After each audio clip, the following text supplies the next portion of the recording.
Welcome to Fluent Phonics. Today, we will focus on mastering the pronunciation of the word dripped. Dripped. Dripped.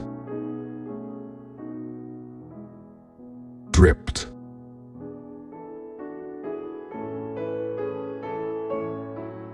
Here's an example of how one might use it in a sentence. The paint dripped down the side of the canvas, creating a beautiful, abstract pattern. Dripped means liquid falling or trickling down slowly in drops. In the example sentence, it refers to paint flowing down the canvas in a fluid manner.